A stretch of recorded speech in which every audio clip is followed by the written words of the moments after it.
మొన్న కాల్విన్ నిన్న mic కమింగా drugs స్మగ్లర్లంతా ఒక్కొక్కరుగా దొరికిపోతున్నారు. ఇక కమింగా గురించి బయటకు వస్తున్న విషయాల్ని చూస్తే పోలీసులే షాక్ అవుతున్నారు.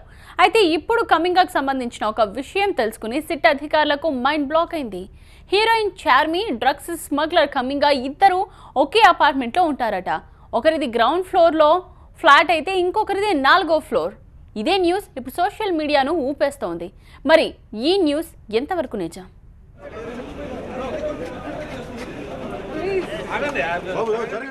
బుధవారం ఉదయం 9:45 సిట్ విచారణకు హాజరైన చార్మి సాయంత్రం 4:45 నవ్వుతూ కారెక్కారు. మీడియాకు అభివాదం చేస్తూ ఆబ్కారీ భవనం నుంచి నిష్క్రమించారు. దాదాపు 6:30 గంటల పాటు చార్మిని విచారించారు సిట్ మహిళా అధికారులు.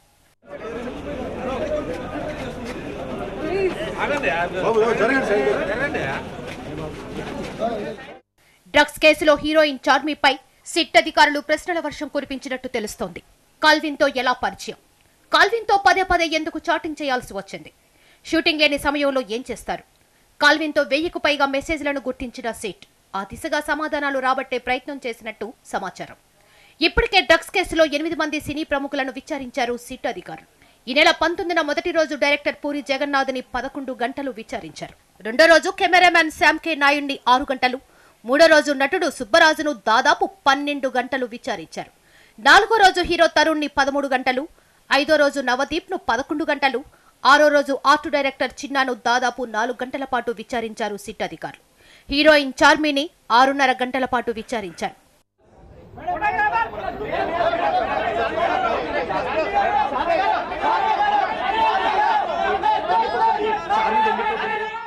మరోవైపు డ్రగ్ లింకుల్లో మైక్ కమింగ్ అనే డచ్ దేశీయుణ్ణి అరెస్ట్ చేయడం సినీ పరిశ్రమను కుదిపేస్తోంది. మైక్ కమింగ్ కు ఎంటర్టైన్మెంట్ ఇండస్ట్రీలో 12 ఏళ్ల అనుభవం ఉంది. హైదరాబాద్ లో మరో బిజినెస్ పార్ట్నర్ తో కలిసి 84 ఐడియాస్ అనే నడుపుతున్నాడు. తెలుగు సినీ పరిశ్రమకు డిజిటల్ రంగంలో సహకారం అందిస్తున్నారు. అయితే వినోద రంగంలో సేవలందిస్తున్న కమింగా ఇప్పుడు డ్రగ్స్ వ్యవహారంలో అరెస్టు కావడం కలకలం రేపింది. ఇంతవరకు అరెస్ట్ అయిన వారిలో చాలా మంది తమకు నెదర్లాండ్స్ నుంచి డ్రగ్స్ అందాయని బయటపెట్టినట్టు సమాచారం. ఇప్పుడు అదే దేశానికి చెందిన కమింగా అరెస్ట్ అయ్యాడు. నెదర్లాండ్స్ నుంచి వచ్చి మైక్ కమింగా హైదరాబాద్ లో బిజినెస్ మొదలుపెట్టాడు.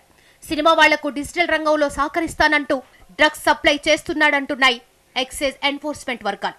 టాలీవుడ్ తో పాటు ఐటీ ఇండస్ట్రీ డ్రగ్ లింకులకు సంబంధించి కమింగా అరెస్టు కీలకమంటున్నాయి. కమింగా విచారణలో మరికొంతమంది సినీ సెలబ్రిటీల పేర్లు బయటకొచ్చే అవకాశం ఉందని భావిస్తున్నారు. అయితే ఇదే సమయంలో సోషల్ మీడియాలో ఒక న్యూస్ వైరల్ అయింది.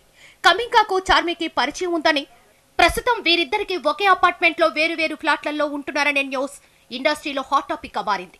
ఇప్పుడు పోలీసులు కూడా ఇదే విషయంలో దర్యాప్తు జరుపుతున్నట్లు వార్తలుస్తున్నాయి.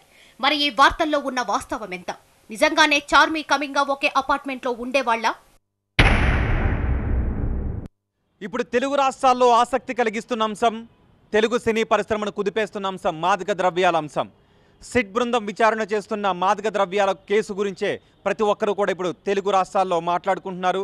ముఖ్యంగా సినీ పరిశ్రమలో ఎవరెవరికి మాదక ద్రవ్యాలతో సంబంధాలున్నాయి, ఈవెంట్ మేనేజర్లతో ఎలాంటి సంబంధాలున్నాయి, ఎవరెవరు డ్రగ్స్ తీసుకుంటూ ఉంటారు, ఏ ఇద్దరు కలిసినా ఈ అంశం గురించి మాట్లాడుకుంటూ ఉన్నారు. తాజాగా ఒక అంశం సోషల్ మీడియాలో బాగా హల్చల్ చేస్తుంది.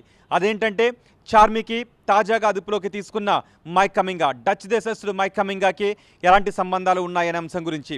చార్మి, మైక్ కమింగా ఒకే ఫ్లాట్లో, ఒకే అపార్ట్మెంట్లో వేరు ఫ్లాట్లలో రెంట్కు తీసుకుని ఉంటున్నారు అనే అంశం సోషల్ మీడియాలో హల్చల్ చేస్తోంది. ఈ విషయం గురించి TV9 ఎంక్వైరీ చేసింది. TV9 జరిపిన ఎంక్వైరీలో తేలిన విషయం ఏంటంటే చార్మి, మైక్ కమింగా ఒకే అపార్ట్మెంట్లో వేరు ఫ్లాట్లలో ఉండటం లేదు అని, ఇద్దరు అసలు ఒకే చోట ఉండటం లేదు అని. చార్మి గచ్చిబౌలిలో ఉంటుంది, మైక్ కమింగా సికింద్రాబాద్లో ఉంటున్నాడు. సో ఇద్దరు కలిపి ఒకే అపార్ట్మెంట్లో వేరు ఫ్లాట్లలో ఉంటున్నారు అని సోషల్ మీడియాలో హల్చల్ చేస్తున్న ఈ వార్త అవాస్తవం.